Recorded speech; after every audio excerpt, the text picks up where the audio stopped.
借剑一用。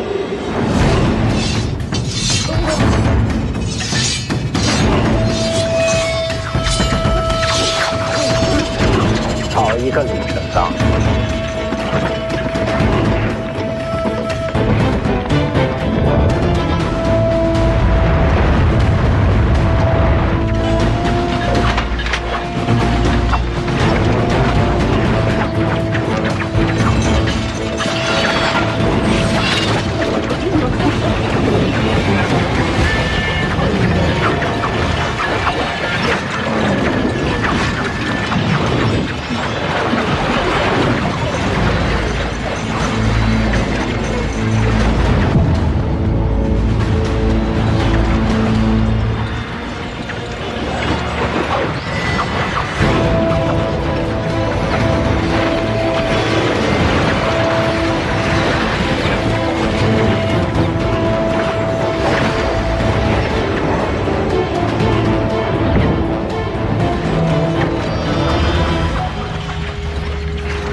这么多把，应该能赢吧？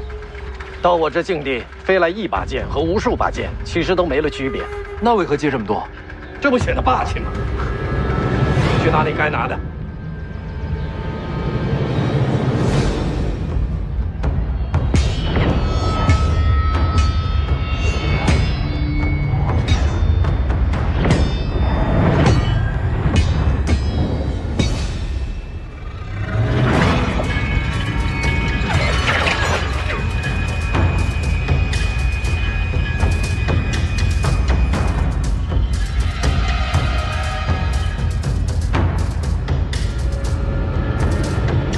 王献之、李淳刚来访东海，借着满城剑与你一战。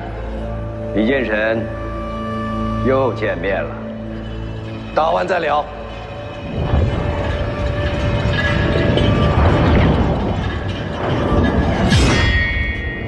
等等，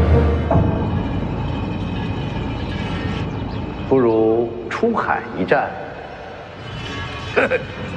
都行。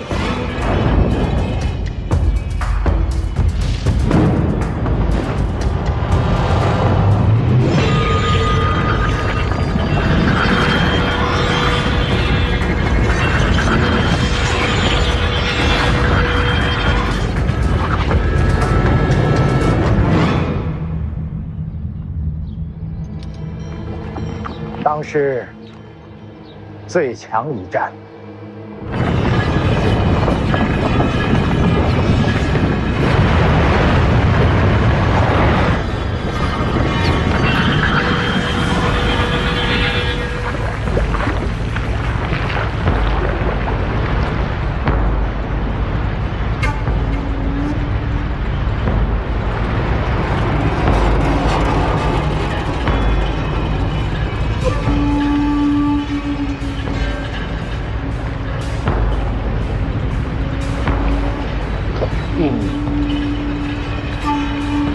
风景不错，就这儿了。可惜，这么多剑，少条胳膊没事。春秋不同啊，可惜了。没什么可惜，别说少条胳膊，手脚没了，我李淳刚一样不怕打架。这话说的不太吉利，这句收回行不行？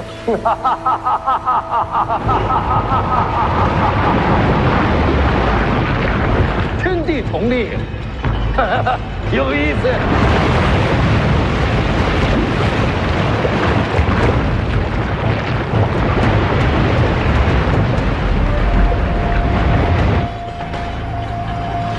请出手。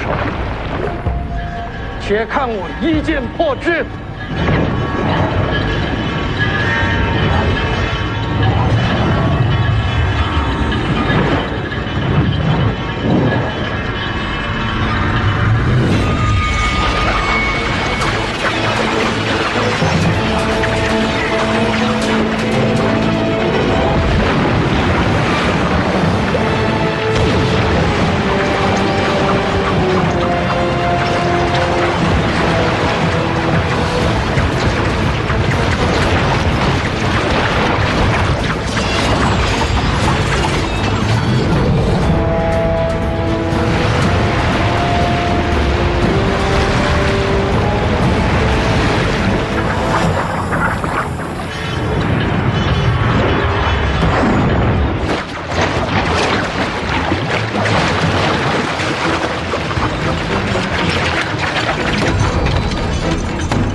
快！李建神、王先知，这些都快不是人了。哎，神仙打神仙的，咱们打咱们的。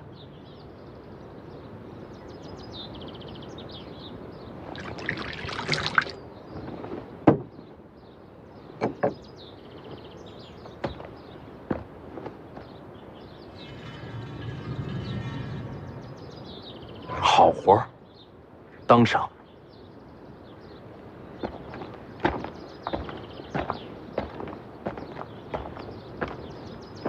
这么快没人了？都去了海边，向就近观战。咱们也该办事了。请世子发令。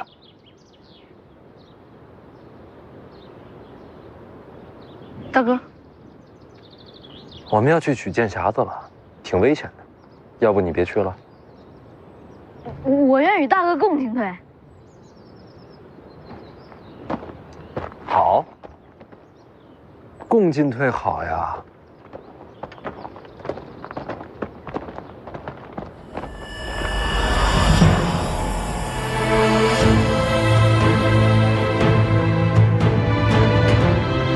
徐凤年，你终于出现了。李成刚不在，不动手吗？人家身边那么多人呢，急什么？他要登城墙，那些武楼定会出手阻拦。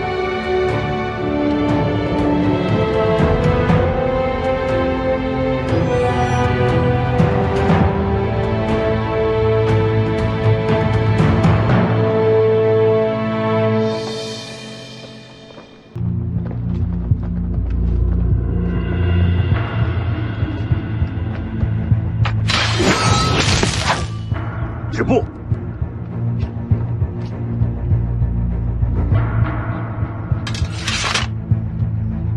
我家老黄落了东西在上边，我只取一样，其余不碰。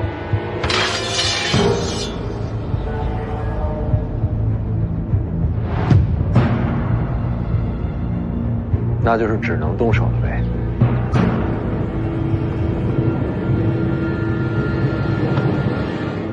要跟这几位打架，你咋办？我与大哥一起冲杀。好，真是好兄弟。想等打起来讲道是吧？大哥，你说什么？我说我答应你。既然你要为大哥冲阵，自然要成全我兄弟这一腔血勇。大哥，你干嘛呀？大哥，我还是个孩子。且看我家兄弟冲杀！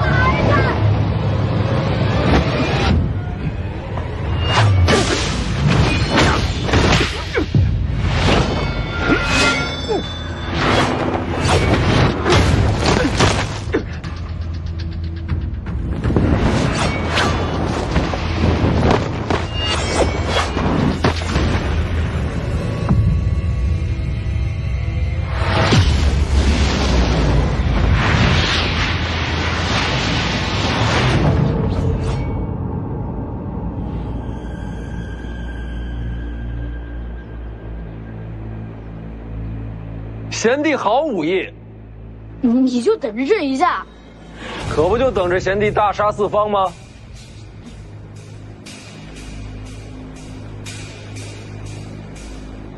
其实我并非徐凤年手下。说得对，诸位手下留情啊！大哥，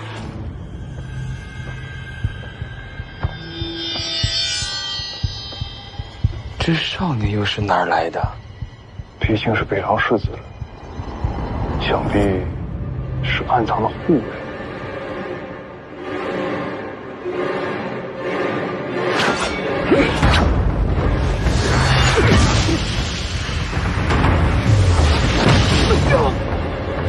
真是藏得够深的，直到此刻才用出来。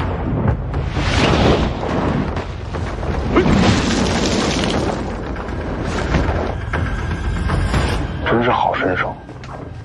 这大概就是徐凤年的杀招了。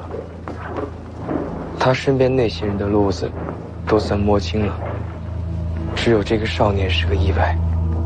等下出手，全力杀他。你不该先杀徐凤年吗？能先杀徐凤年自然最好。可是你看此人，面对6名武奴，依旧首当其冲，忠勇之极。要杀徐凤年，此人定会挺身而出。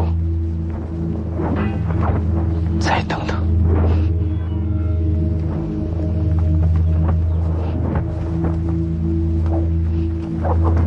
有道理。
世子，感觉这些武奴并未尽全力拦我们。都到这儿了，没必要回头。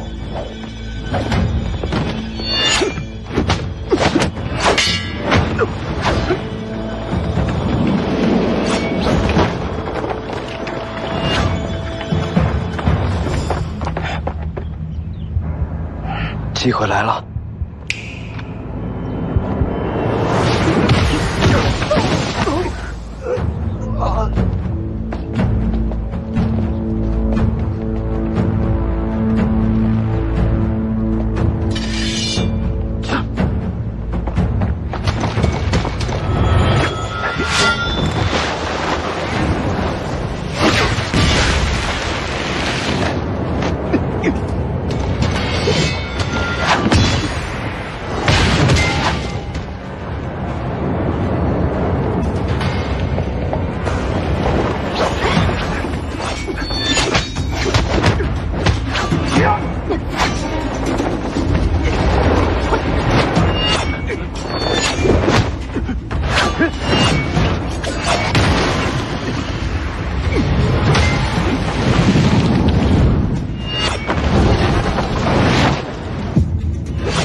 一共12位武奴，没错，都在这儿了。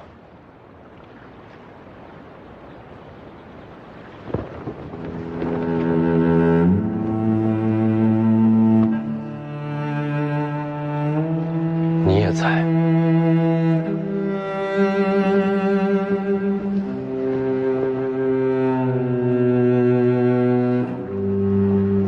子你好，我是你姐夫。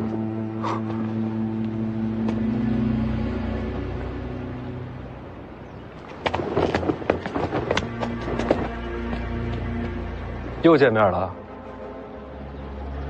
自家亲戚，我帮你吧。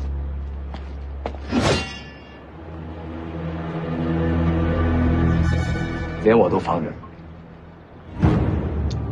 福将红甲，我认得。我要说福将红甲跟我没关系了。你觉得我信吗？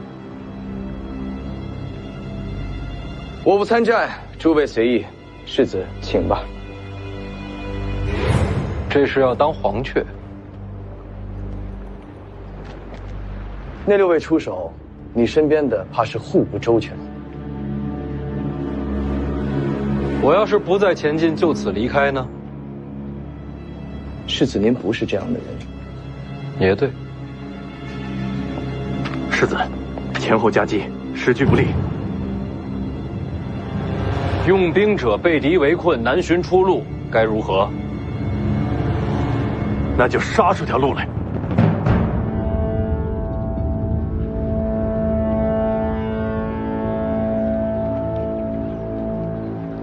对，杀出条路来。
玄甲、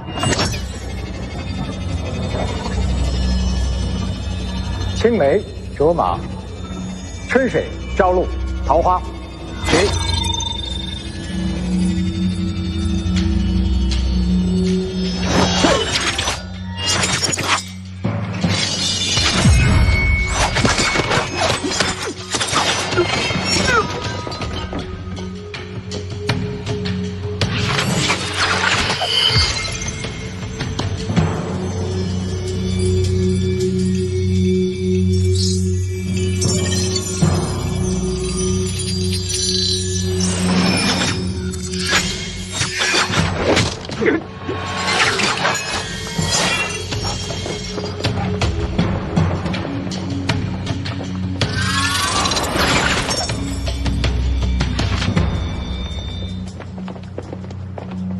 怎么不倒了？那一位竟然出手，拦不拦的，也就没意义了。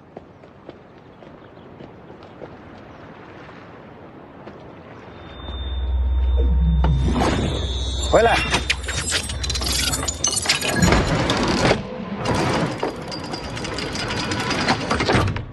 多谢前辈一箭之恩。多谢前辈6箭之恩，敢问前辈可是桃花剑神？我是邓太阿。这份恩情，徐凤年记着，将来再报。不是你报，是我报恩。徐凤年，你娘是我远房的表姐，这也能攀上亲戚？带头的真好。当年我在吴家剑中练剑之时，你娘对我有一饭之恩，有救命之恩，有授业之恩，这恩情太大，怎能不还？唉，只可惜你娘当年孤身入皇城时，我人在东海之外。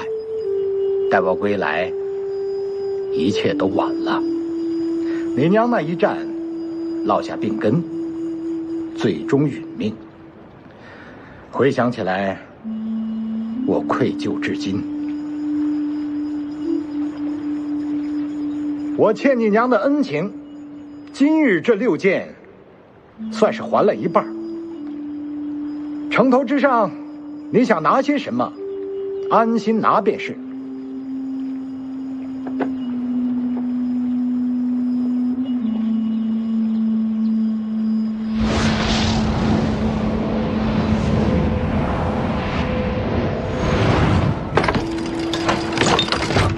这12柄飞剑，也算是追随邓某一生，今日赠于世子。这飞剑杀人之术，全在此匣之中，能不能够领悟得到，就全靠世子你自己了。这剩下的一半恩情，至此报完。世子，从此你我互不相欠。多谢。世子先把飞剑收了吧，回头收。桃花剑神的飞剑术，武林里的无上绝学啊！我知道，谁让我眼光浅呢？这时候，那个剑匣才是天下第一重要。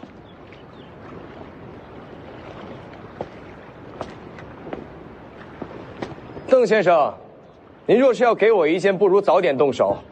我在这边上等着，心里不是事儿。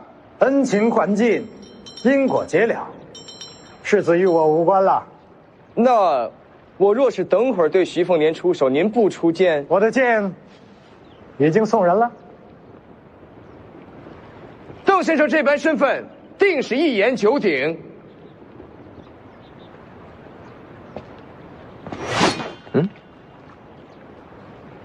这会儿不打，我也不傻。人家邓先生前一半恩情，就是助你家世子去城头取剑匣。我要出手，也得等他拿完东西，人家恩情还完了再说。这会儿天底下，没人阻得了你家世子取剑匣。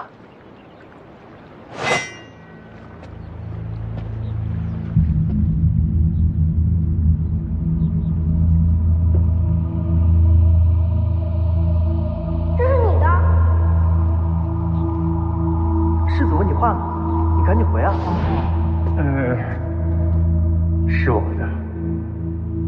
世子，这是府上新来的马夫，带来的旧东西，就不带进府里了。啊。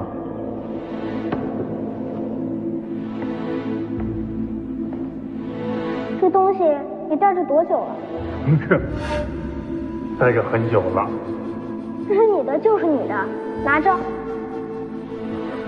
可以不要。我娘说了，陪着你的是缘分，也是情分，人和物都是如此。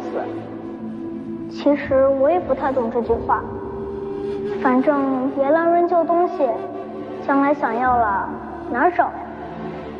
哎。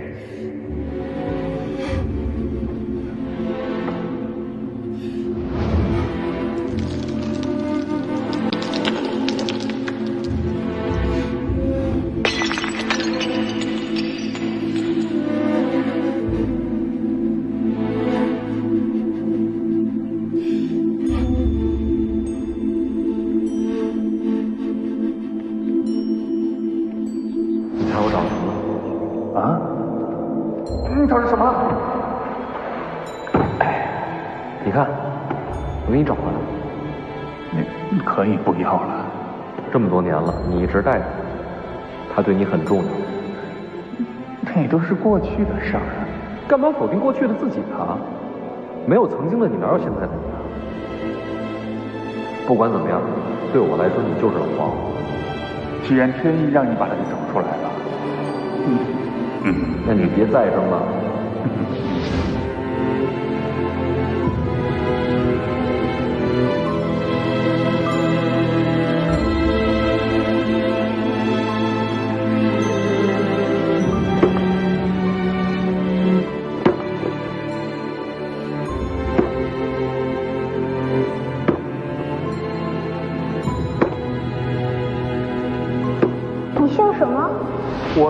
黄。那我就叫你老黄吧。好啊。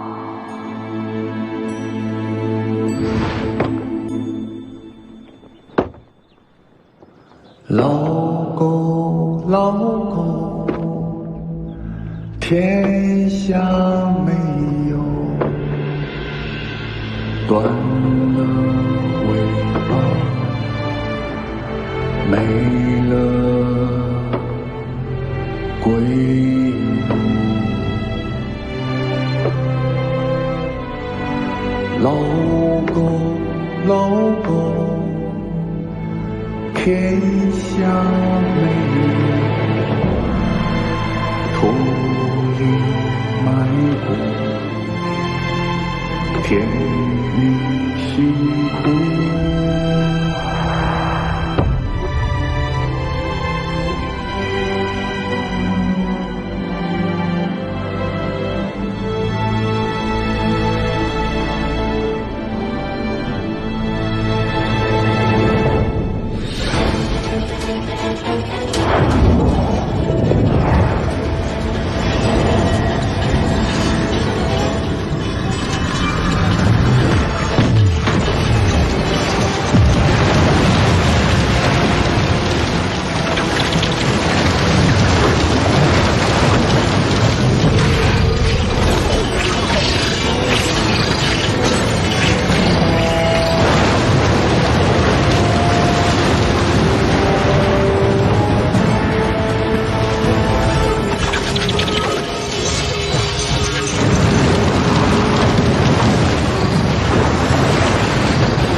火炼剑，以金铁炼剑，以气血炼剑。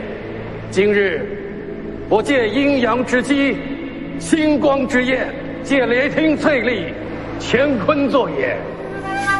直至今日，终于建成。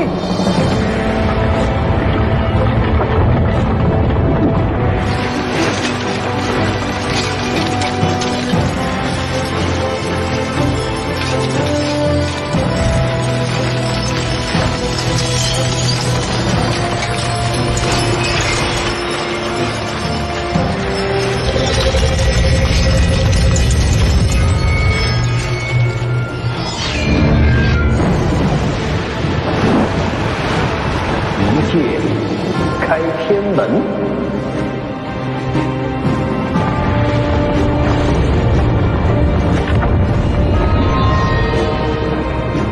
好一个剑神李成刚！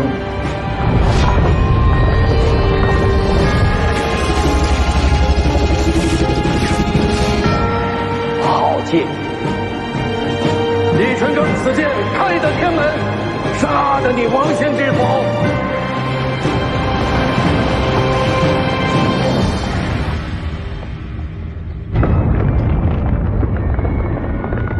一个一剑开天门。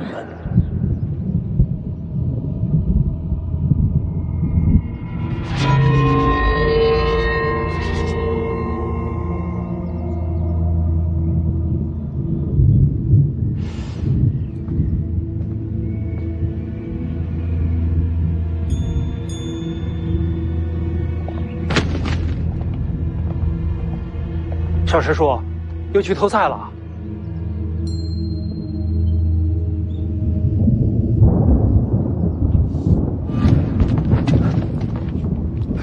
师叔，这是怎么了？不知道。小师叔刚才好好的，怎么成这样了？现在好好的。小师叔啊，别动他！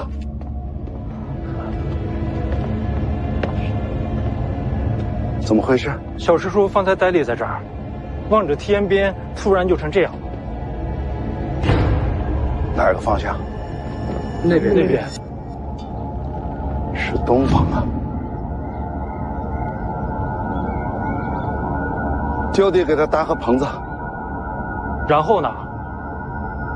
然后什么都不需要做，等他自己醒来。东方发生了什么，能叫醒了你？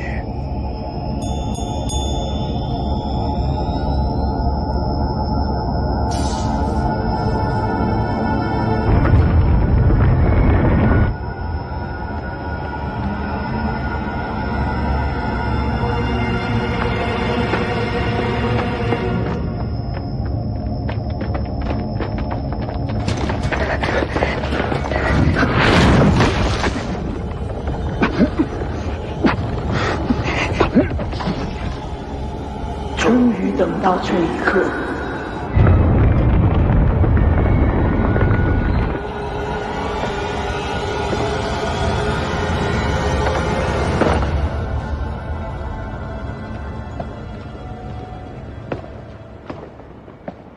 就没见过这么打架的，真是开眼界了。你说，他们还是人吗？是。哦。王先知我不清楚，李剑神绝对还是人。剑侠取回来了，那我可以继续动手了吗？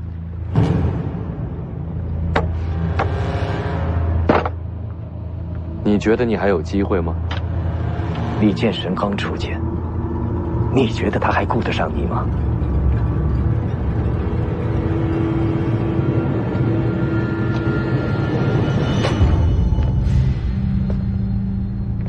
还有个人藏在这里。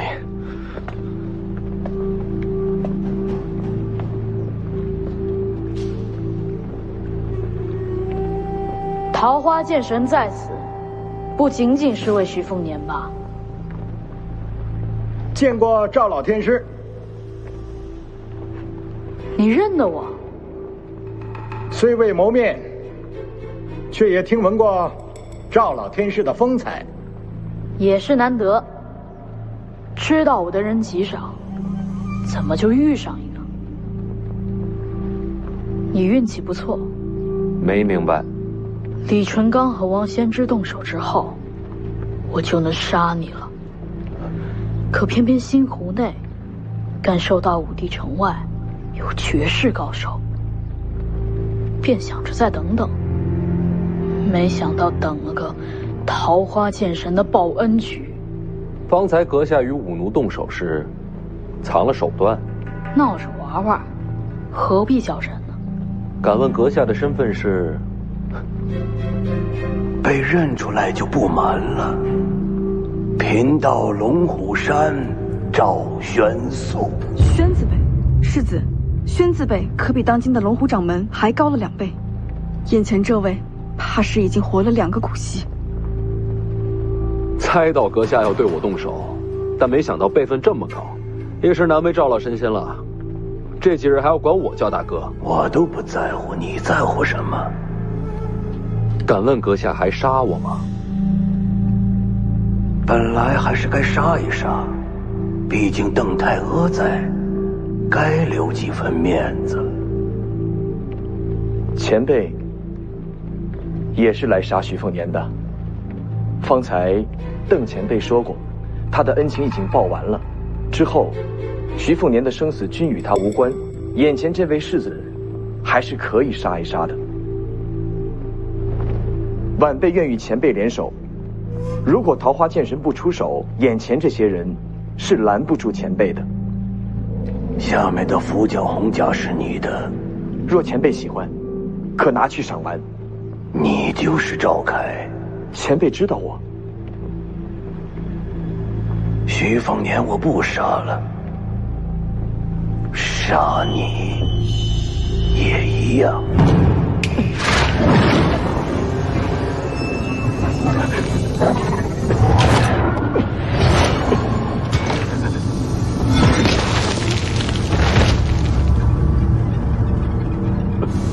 一具傀儡也想破局？晚辈要是说错话做错事，愿向前辈谢罪。徐凤年是大乱之因，你也一样。龙虎山既受皇恩，今日就取你性命还份恩情吧。这是疯了！你救他，赵老神仙手下留情。他一路都在杀你。能不能说一下，救我这事儿，你怎么想的？你的绝路不该在这儿，还不走？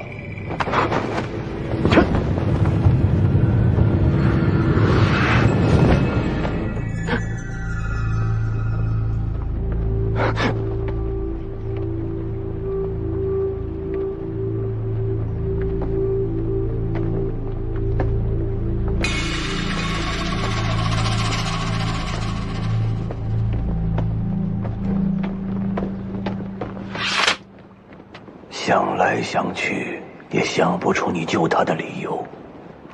按常理来说，你应该是疯了。有可能，可我知道，你小子心思极深。你救他，必定是有一个极其重要的原因在。给赵老神仙赔罪。现在的年轻人真是越来越了不得。要不是邓太阿在，我真该杀了你。还请赵老神仙手下留情，放过那二位。反正将来都是你自己的结束。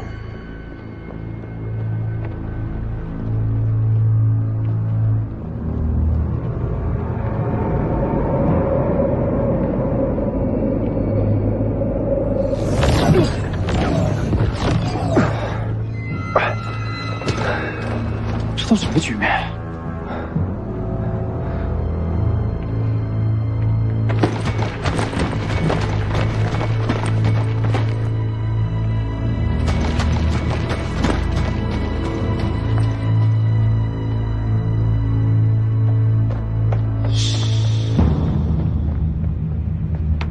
多谢老神仙。老神仙这次来武帝城，不仅仅是为了杀人吧？自然是为了开天门求飞升。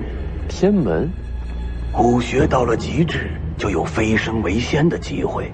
要飞升，就要打开天门。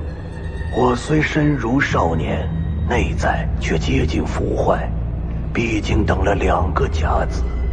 老神仙连这都告诉我了，终于有了登仙之机。这些话说说也无所谓了。天门重开，是因为李剑神与王仙芝一战，怕也只有这2个人交手，天门才会重开。我没来错，天门将开，仙界重临，我终于能迈出这一步。桃花剑神此来武帝城，想必也是为了此事。你还说对了，我还真是为了天门而来。天门眼看就要打开，你我都有飞升机会，或许还能合作行事。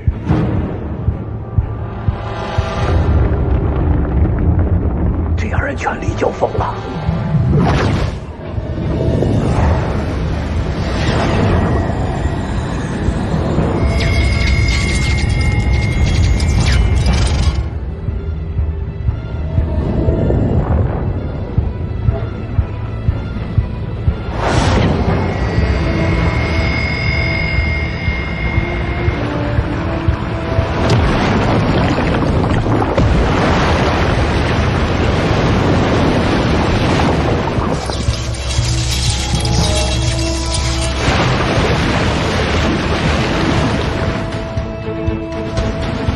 一步了。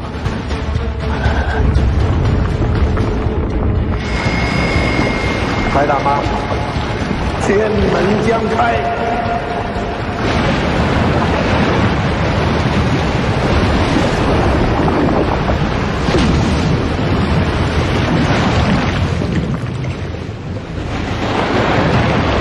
胜负未决。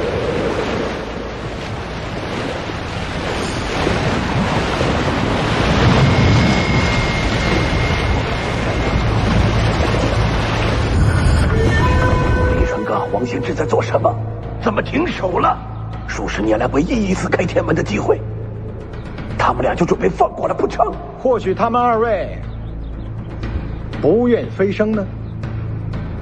不愿飞升？为何不愿？或许比起仙界，他们更想留在人间。人间有什么可留的？这种机会怎能错过？如今契机已成，再加一分力，便能打开天门，迎回仙界。既然如此，就由我来打开天门吧。剑戟！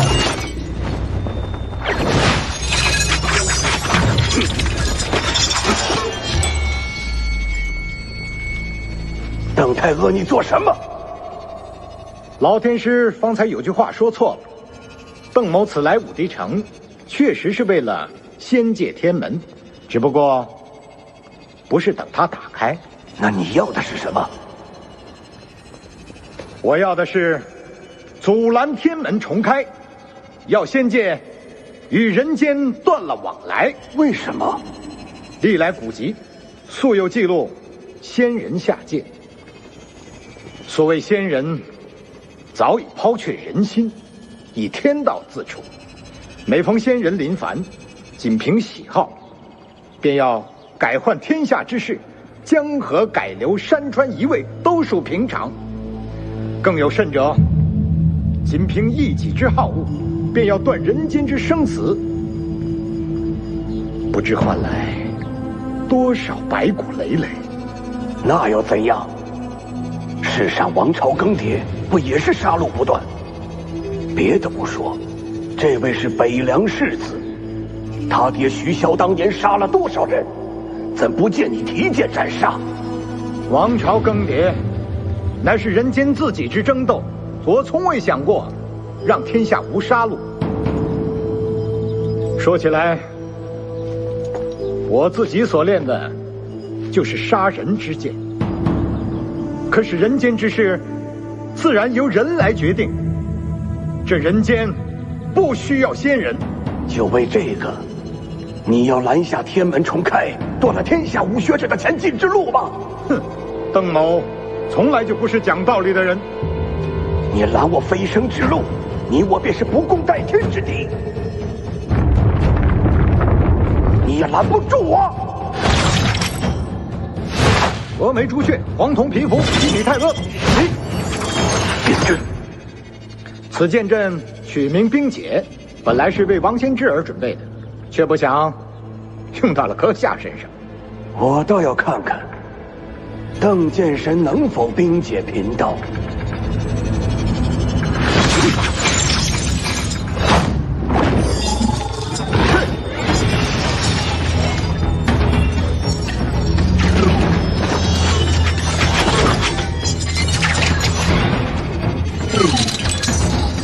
星辰之力，雷池之威。邓太阿，你怎敢如此？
邓太哥，你走我飞升之路，我必要杀尽你血脉亲朋。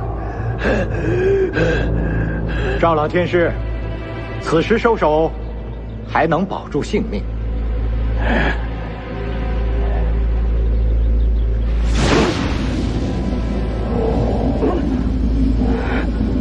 你这又何苦呢？如此作为，岂不是断了自己的生路？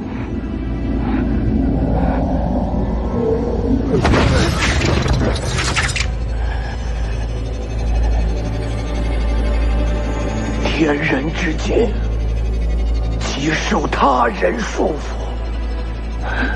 这人间，我已待腻了。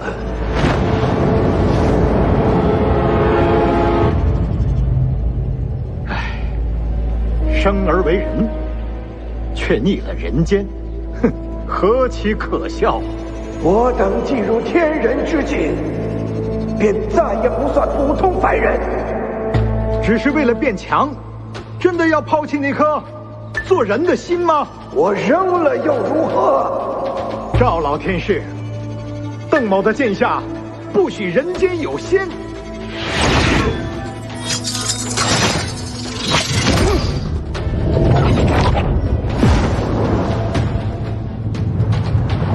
徐凤年，他既然与你有恩，我就让他死在你面前。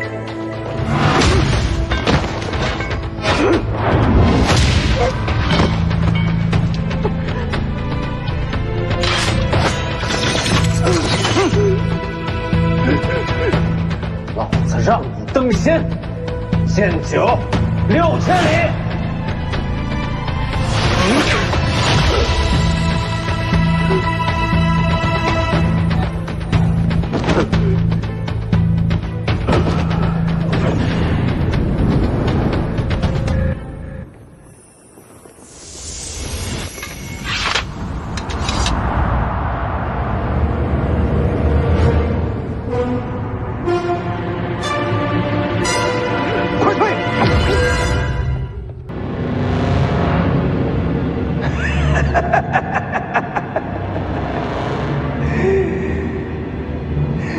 吓我一跳，这般境地，就算是神仙也杀不了人了。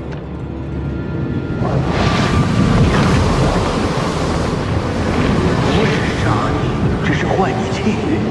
徐凤年，你这身大黄庭终究不是你自己得来的，我将自身气运、武学之路都送给你，同时也是将我的劫数一并给你。若你从小习武，并无大碍。可现在嘛，你气机必将紊乱，天人难救。就算神魂俱灭，也要在邓太阿面前杀你才好。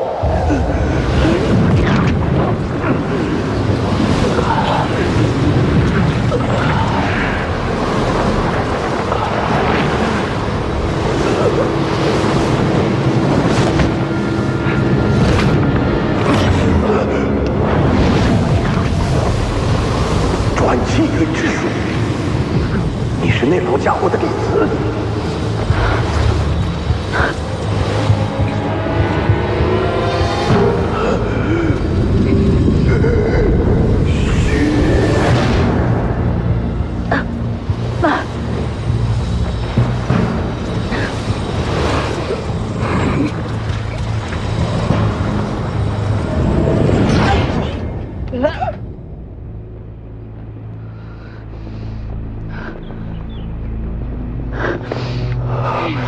为什么救我？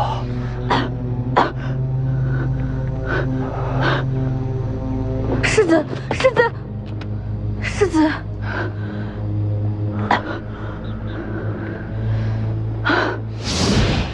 因为在我最绝望的时候，你娘曾给过我一线生机。娘娘。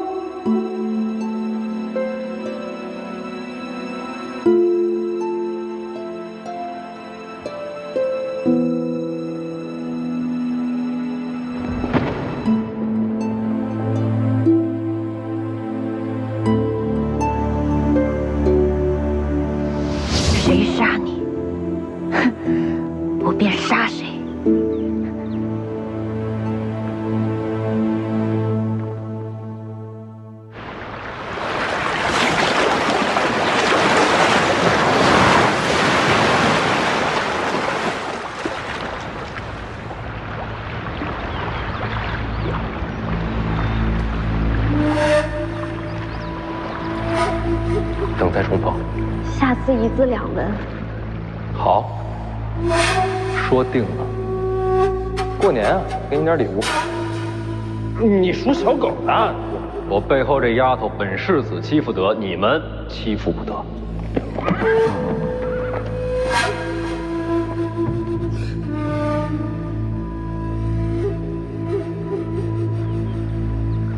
我生来就欠这世间的，都会了才好。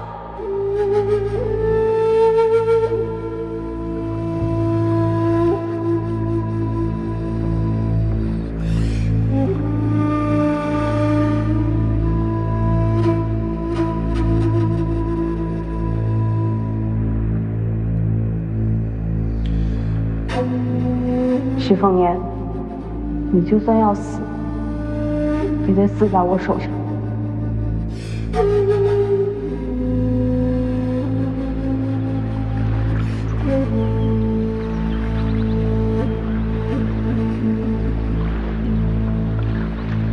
你相信我，我能两全。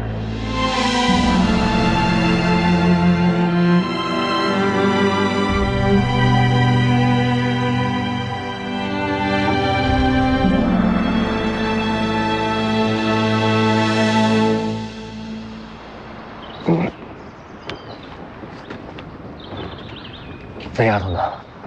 已经走了，什么都没说。没说。当世最强一战结束了。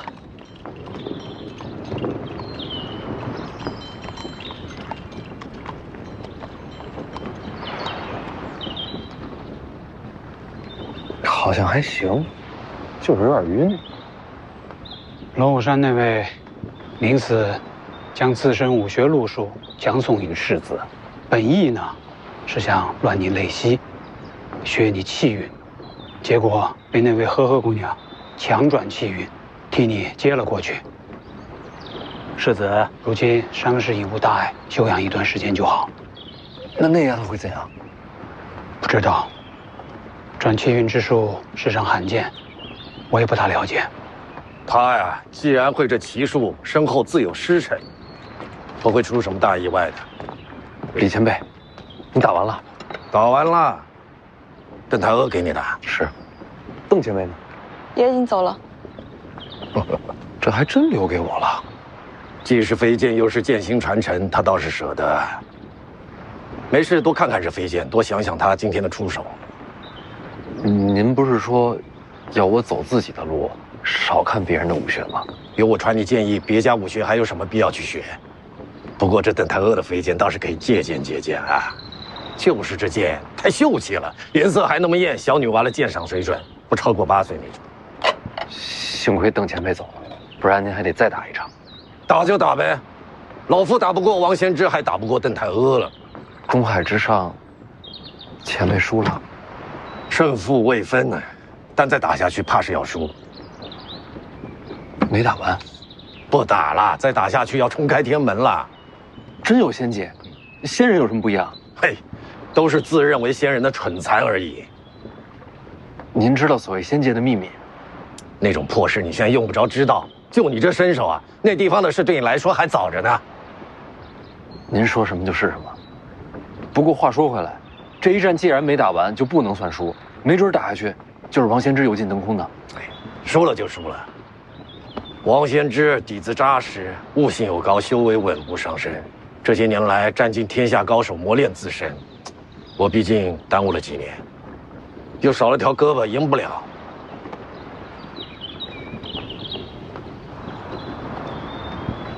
反正我心中，您才是天下第一。谁会在乎啊？打得尽兴就好。不过方才一战，王先知也使出了9分力，普天下逼他到这一步的，怕是没几个了。他还没出全力。王先知若出全力，恐怕只有500年前的吕祖才能稳压他一头啊！这么强吗？啊！哎呀，那咱们还在武帝城？废话，赶紧跑呀！我还拿了老黄镜匣。哎呀，拿着吧，这点面子王先知还能给我？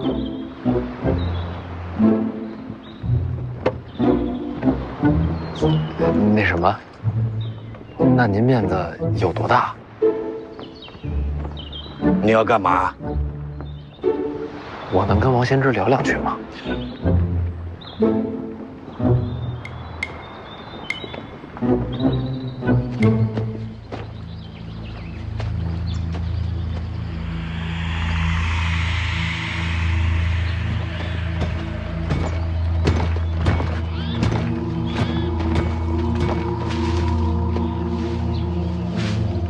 龙虎山的人为什么要杀你？为国除奸呗。谁是奸？我，徐凤年啊，都是。你等等，徐凤年我还能理解，毕竟北凉是王朝心腹之患。你呢？你不是说你是皇子吗？没法子，谁让我是私生子呢？我杀徐凤年，本质就是为了调戏天下战乱，借机长兵。如今这心思被看穿了，要杀我也是应该的。谁看穿你？龙虎山？龙虎山就是打手，背后的主使者八成是张居禄了。那老头精得很，瞒他太难。所以，你理解龙虎山杀你的缘由？挺理解的。换我，我也杀。杀我一人，消除未来乱局。我既然不甘平庸，一个后果，当然自个儿接着，不怨别人。你连背后主使都猜到了？是啊。那你怎么还一脸想不明白的样子？我就是想不明白，他为什么要救我。福将红甲都认出来了，一路杀他也坐实了，他跟我只能是不死不休啊！凭什么救我？想和你化敌为友。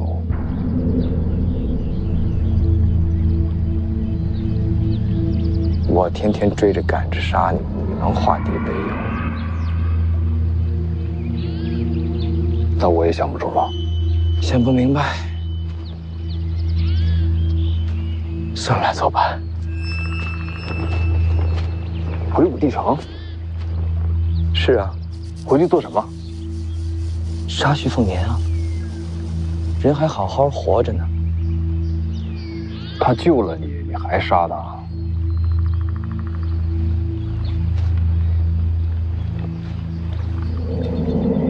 我心里是感激他的，但这跟杀他不冲突。人生两难全。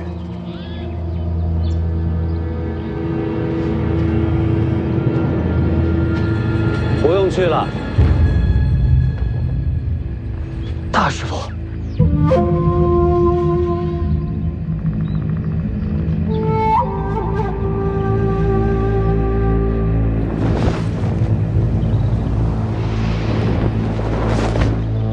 王先知，睡了吧？聊聊啊！这么喊人能来吗？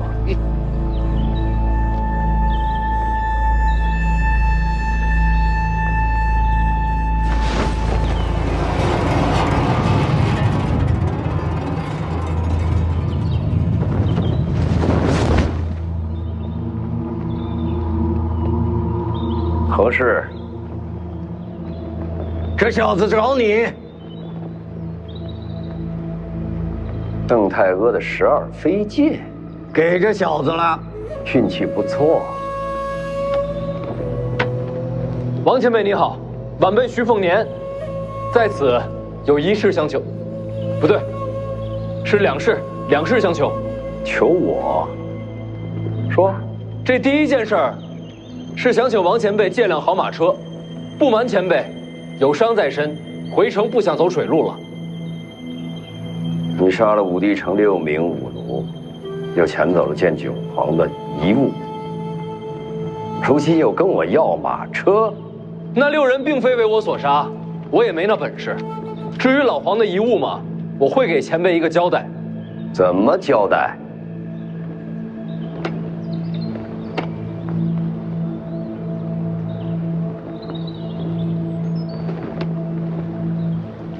老黄和李剑神都是徐某长辈，他们二人未完之事，我徐凤年接着。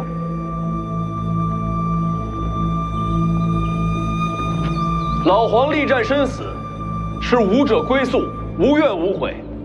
这件事儿，我从未怪过您。至于李前辈今日一战，你也输了，胜负未决。好，胜负未决，1败1平，都没能赢你。王前辈，给晚辈一些时间，我徐凤年在此指天发誓，我终有一日会重回武帝城，替老黄，也替李剑神，与阁下再战一场，决胜东海。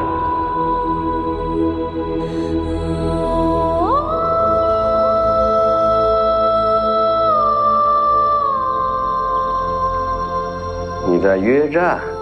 正是。不仅约战，还要赢你。如今的年轻人胆子真大呀！行吧，那我也疯一把。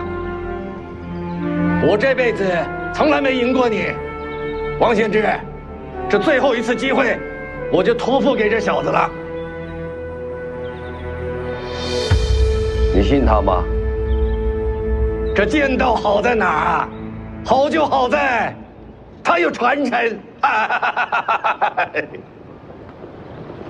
时下的年轻人敢和我当面约战的，你是第一个，恐怕也是最后一个。好，等你来。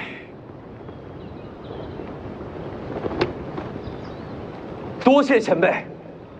重回武帝城之时，我会把马车还给前辈。我会让人把马车给你。这第二件事儿，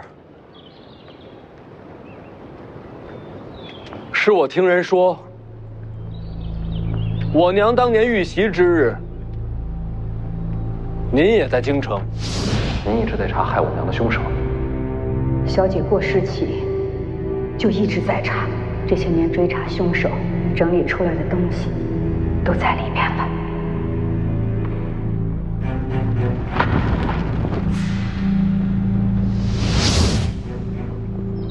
当时我是在京城，我家人调查记录此事的小册上记录了此事，但从未有人把您当作疑凶，因为我们都清楚，当日若是您真出手，我娘不可能活着离开京城。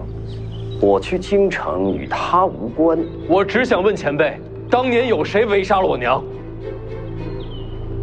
那几日是见到几个不该出现的人来到京城，不过那一战我没撞到。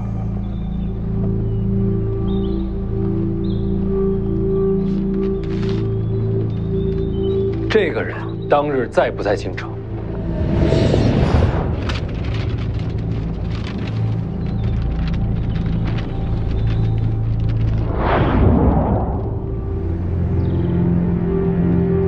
他在。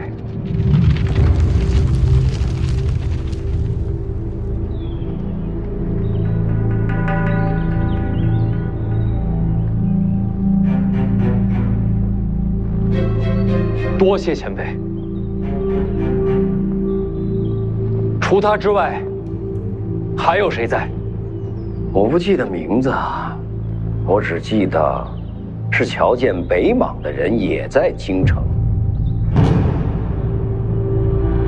北莽的人，高手，差不多吧。对于我来讲，都一样。黎阳皇室联合敌国，埋伏的是自家臣子，多荒唐！你别激动啊。多谢前辈。你打算怎么做？看来徐某回家之后，要再出一次江湖了。你要去北莽？是。别忘了咱们的约战。放心，晚辈不会死在北莽。王前辈，最后一句。你这问第三件事了。老黄临死前说了什么？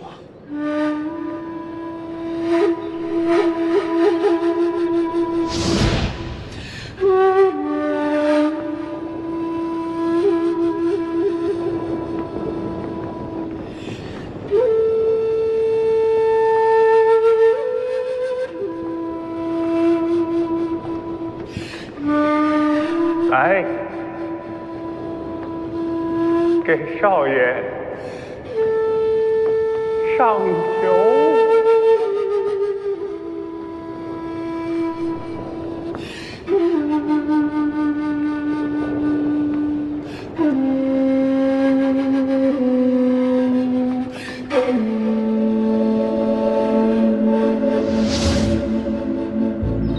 他看着哪边？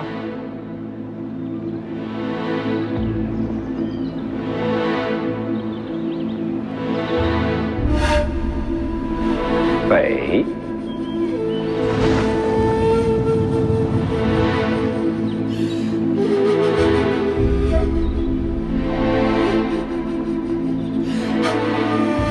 少爷，等我回来，带着东海的酒，咱俩一块儿喝。行。哎呦，都这么满。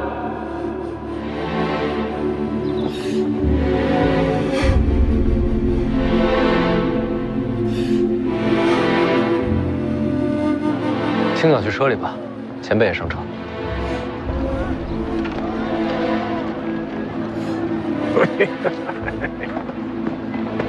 世子先走，我把船上凤子英兄弟叫上，回头就赶过来。舒修也去，嘱咐船夫顺江而回，送去北凉。是。走。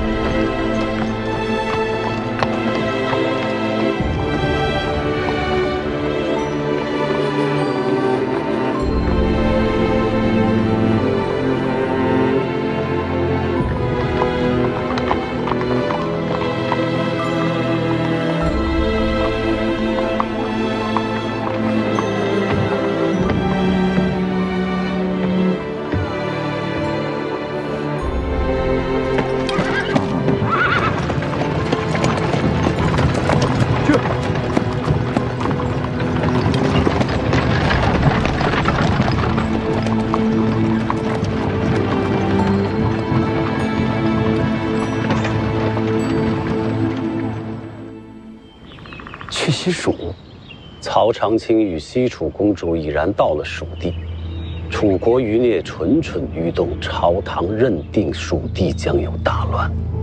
这是机会。正是，朝廷需要有人去蜀地平乱。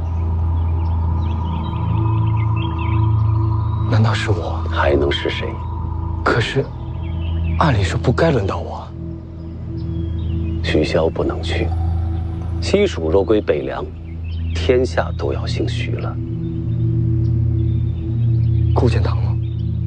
顾建堂告病，陛下也不敢放这样的猛虎出山啊。也对，西蜀掌兵必须是陛下信任之人。大叔，可是还有其他几个皇子在，那几位，谁愿意去与曹长卿对决生死啊？犹豫的犹豫，忌惮的忌惮，这是千载难逢的机会。我把这奔赴西蜀掌兵平乱的差事，替你拿到手了，这是陛下必知。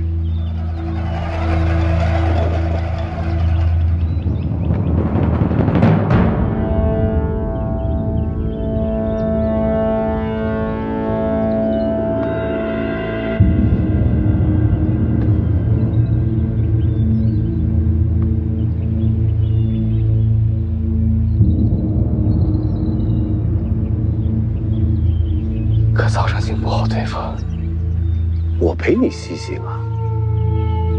更重要的是，你没必要与曹长卿为敌呀。我问你，楚人最终目的是什么？回家。没错，潜藏蜀地只是权宜之计。等曹长青与那位西楚公主收拢旧部之后，他们必定会离开西蜀，重归楚地。到那时，西蜀再无掣肘之人，而你执掌兵权，名正言顺，那时你就是新的西楚之王。就怕到时一道圣旨，收回我的兵权。这样的旨意，你会接吗？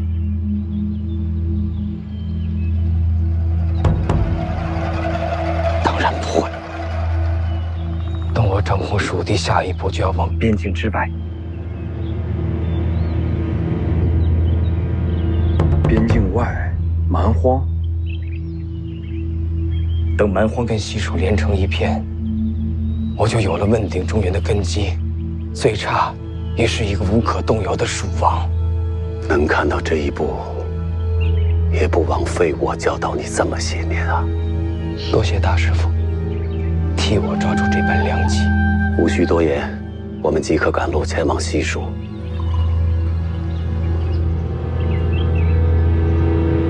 这人是谁呀？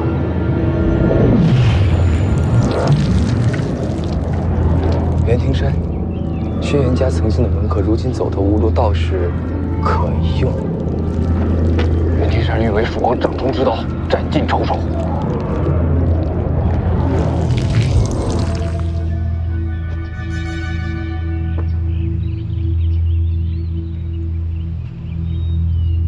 这人间终于给了我一次机会，一个一飞冲天的机会。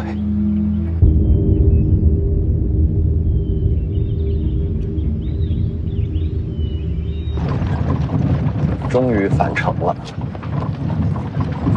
哎，小子，邓太阿的飞剑再让我瞧瞧。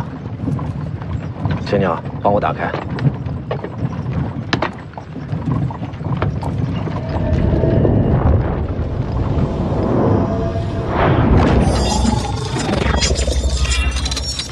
您也会使这剑阵？剑道出行时千万条路，到终了又好似殊途同归。可这只是假象，小子，没有殊途同归。这邓太阿的飞剑与老夫的御剑瞧着相似，实则天差地别。这其中的道理不好说，越说越错，你自己领悟。好活，当上。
大师傅，这一路为何转了这么多方向？别让人给堵上。会有人堵我吗？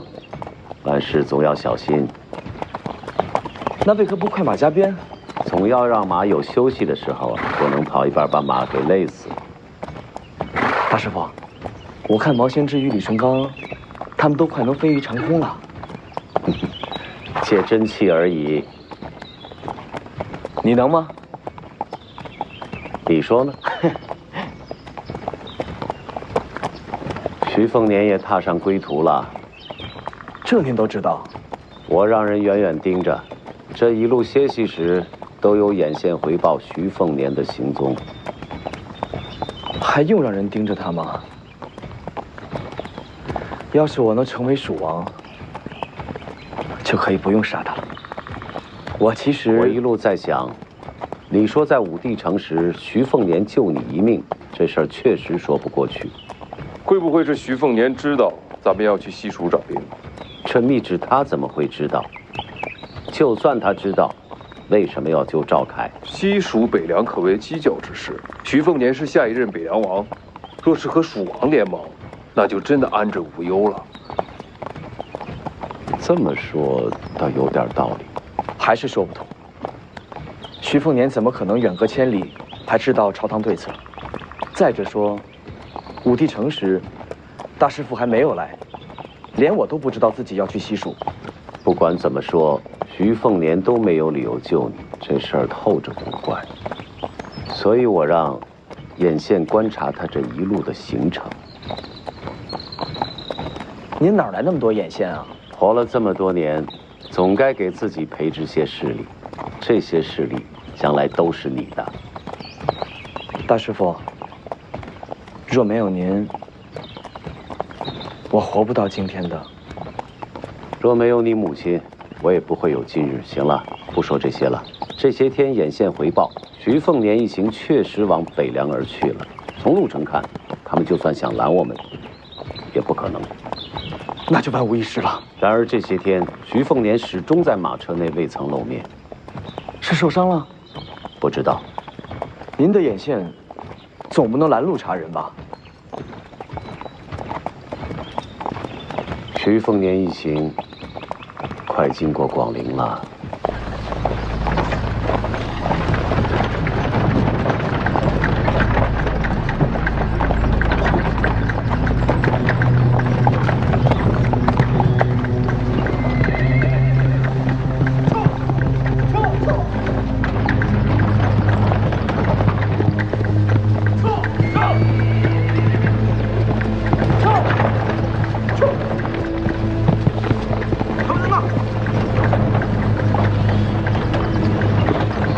我给广陵王赵毅传了消息。赵毅，那个家伙在藩王里也是恶名远扬，您给他传什么消息？也没什么，提了2处，一个呢是朝堂对徐凤年顺利的离开武帝城不是太欢喜，另一个呢，徐凤年身边有绝色相伴。赵毅父子2个好色如命，您是想借赵毅的广陵军区试探徐凤年？可那家伙虽然臭名远扬，却也不是笨蛋。他真敢害徐凤年吗？为什么要害呢？大军吓唬吓唬徐凤年，让朝廷有点面子，然后顺带把那个丫头要走。一个丫头，北凉能说什么呀？徐凤年不会把人交出去的。赵毅又不知道徐凤年的为人，以他的处事，一个丫头还不如个物件。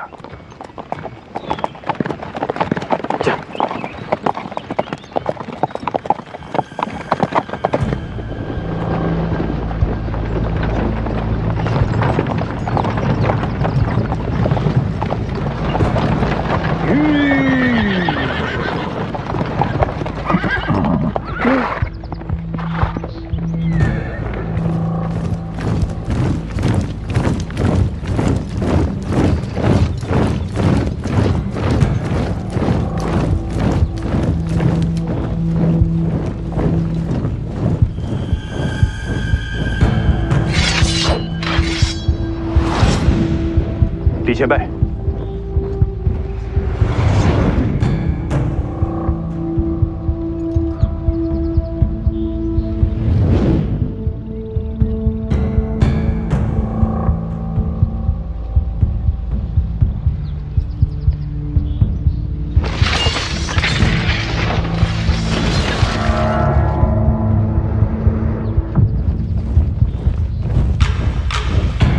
赵毅的广陵军。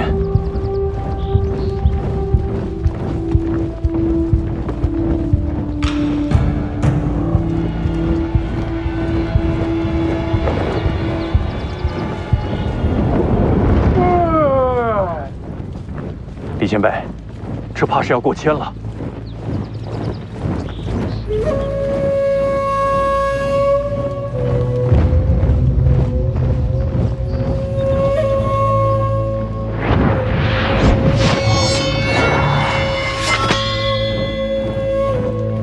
好不容易睡个踏实觉，麻烦。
人们都以为啊，你会永远的把自己困在听朝廷的顶上。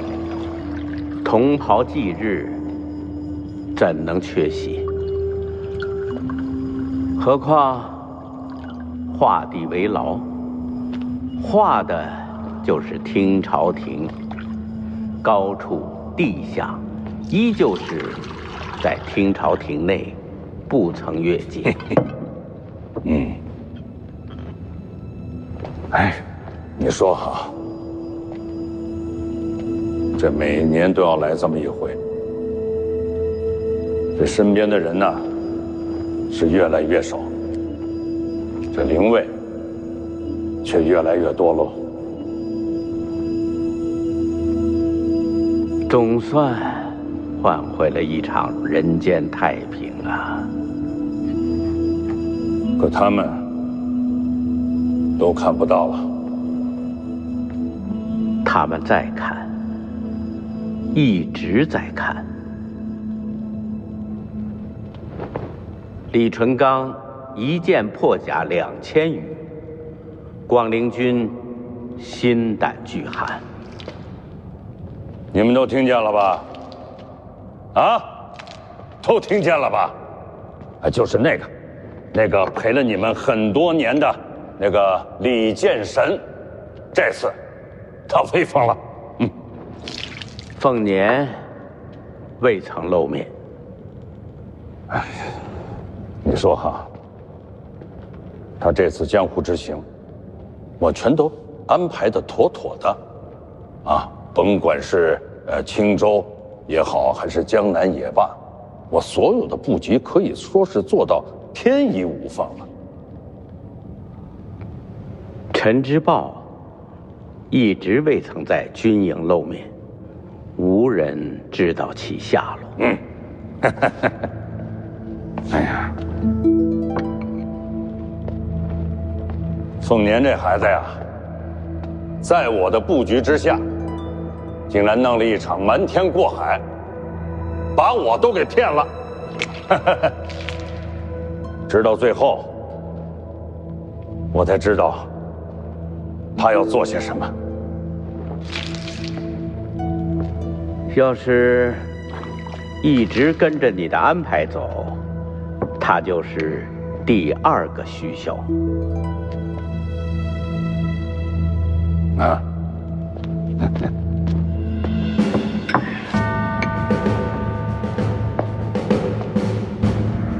他选择了一条与我不同的路，是一条我从未敢触碰过的路。我的儿子徐凤年，他将打破我的枷锁，以自己的方式面对众生。他就是下一代的北凉之王，他会守住咱们的北凉大旗，镇守住咱们一起打下来的天下。这样的未来，这样的北凉王，你们还满意吧？